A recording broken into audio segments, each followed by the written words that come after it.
Hi, my name is Jabba, and today we are going to cook a wonderful meal that you can have for very special occasions.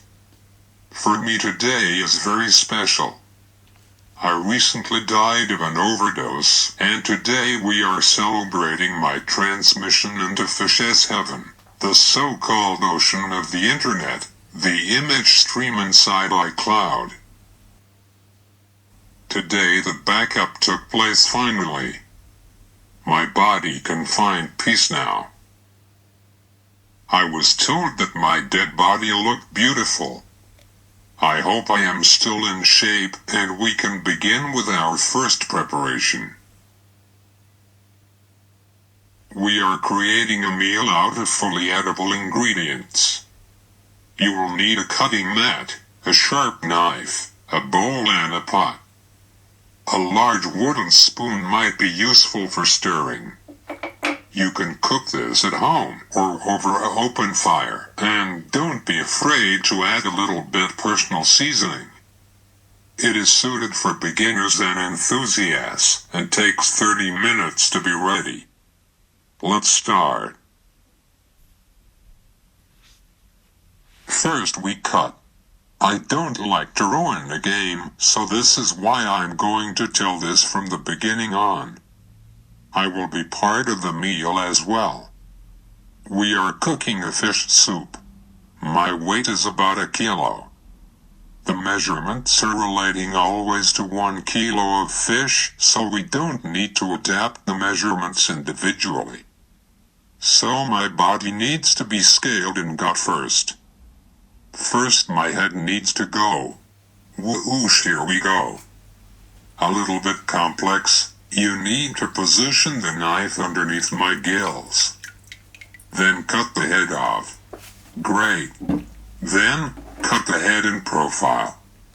The head is an essential part of the taste. The gelatin gives the soup a better taste.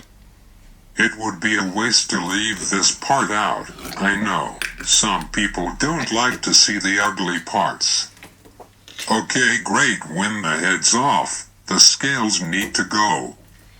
With a knife that isn't that sharp, the scales are being cut off from the opposite direction they grow. Then make sure to wash the body. Great. Then the offal, it needs to go as well. The knife again is placed underneath the gills, and then, along the streamline of the fish bones, the knife is cutting the stomach open, about 1 centimeter deep, always along the fish bones. Here we go. Great. It's a little bit messy. Make sure not to hurt the gallbladder.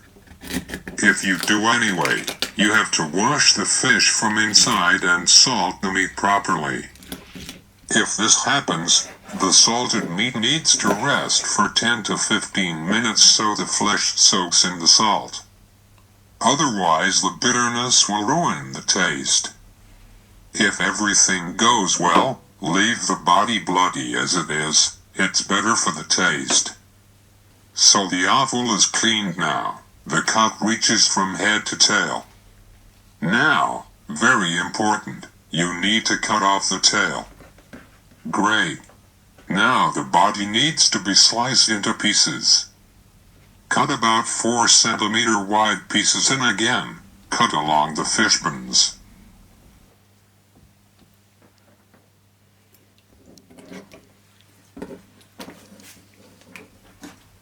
So great. Now my body is ready.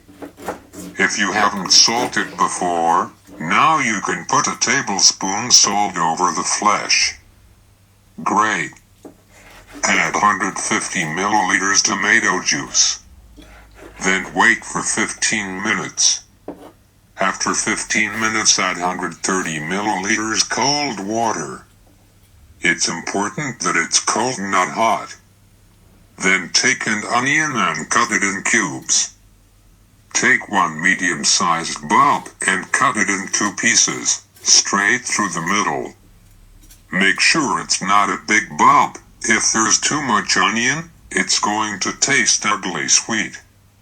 Fine. Now turn it for 90 degrees and cut it again.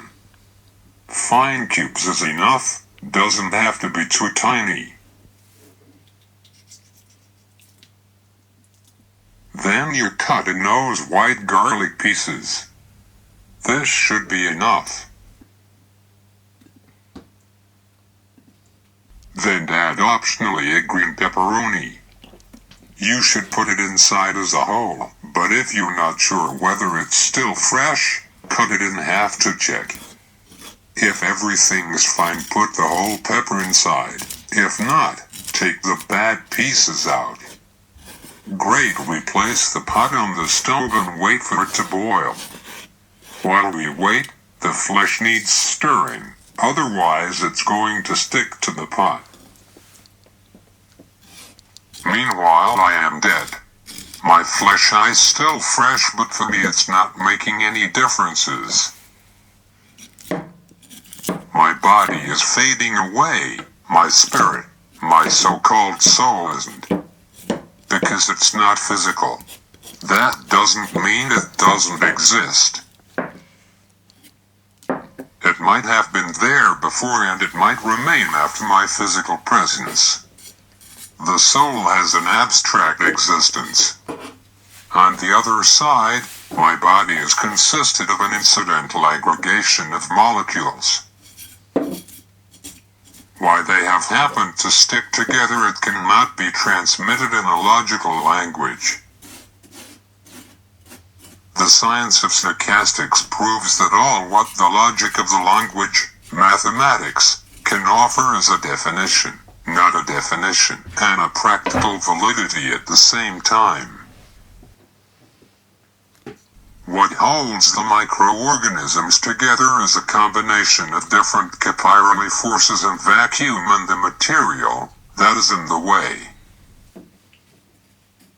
That there is a sort of force like relativity, a force that lets the participant choose a scenario.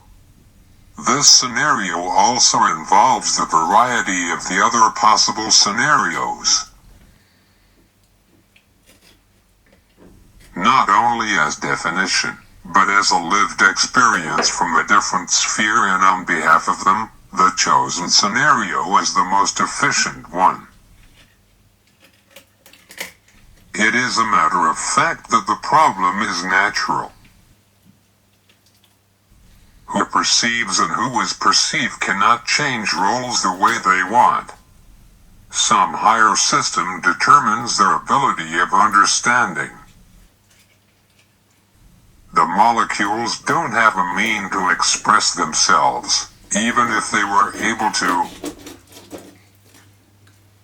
It is against the reason of the human race to consider any other species than themselves of the ability of an abstract expression. The singular understanding is more of an understanding of entity. The human race cannot really understand the activity, the logical unities of information exchange.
It's starting to boil.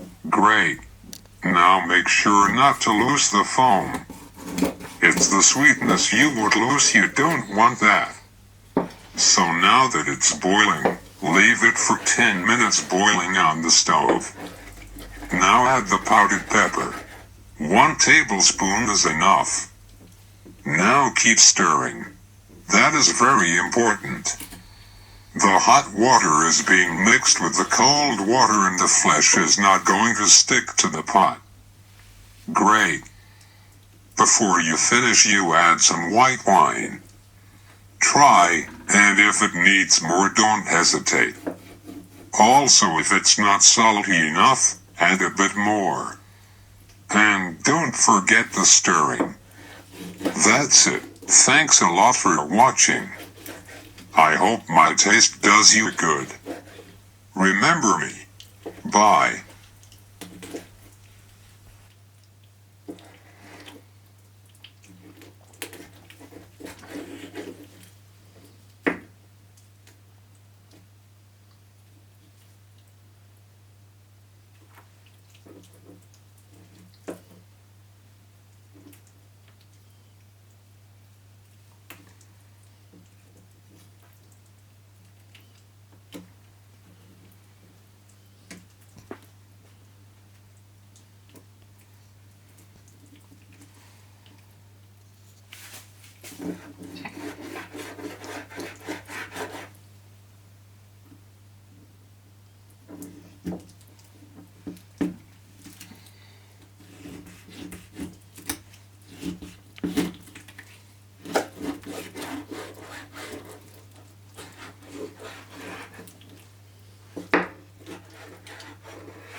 Oh, oh fuck.